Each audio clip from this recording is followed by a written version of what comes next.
दोस्तों, विषय बड़ा अच्छा है, सोचने लायक है, समझने लायक है।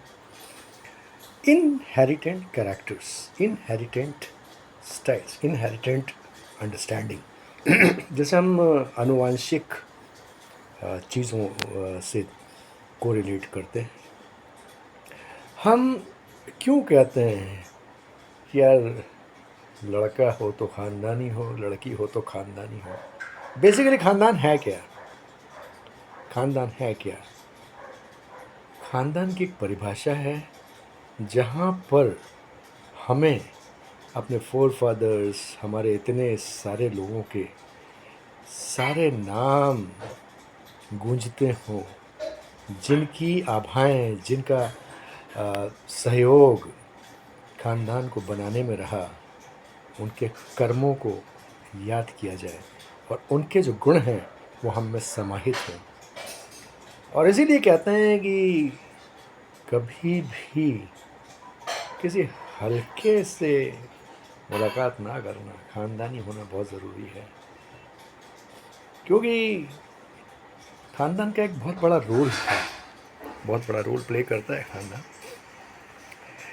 मैं कहता हूँ कि there are two things, one is inherent characters, second is habit.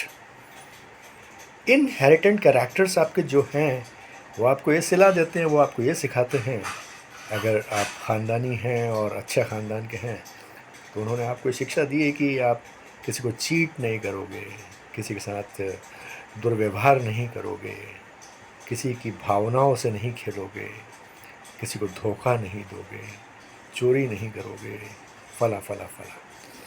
और हैबिट, आदत, आदत सोसाइटी से मिलती है।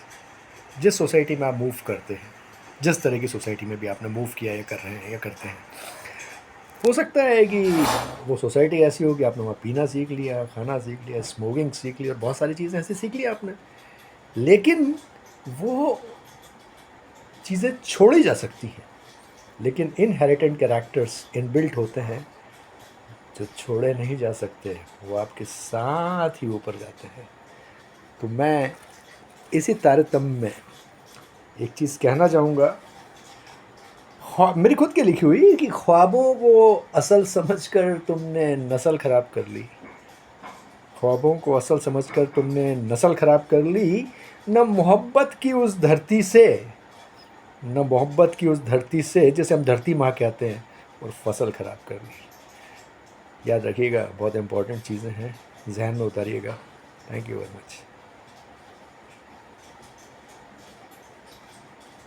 इससे ज़्यादा मैं और क्या कहूँ, लेकिन संभालना बहुत ज़रूरी है अपने सेल्फ रिस्पेक्ट को, अपनी जो आपको ईश्वर ने इतने अच्छी जगह जन्म दिया, जिस ख़ानदान में जन्म दिया, उसकी रिस्पेक्ट को तो संभालिए।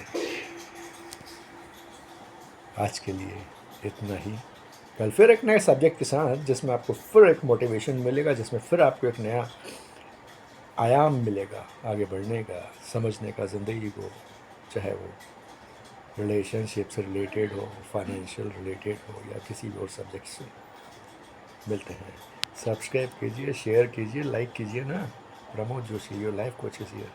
Thank you very much.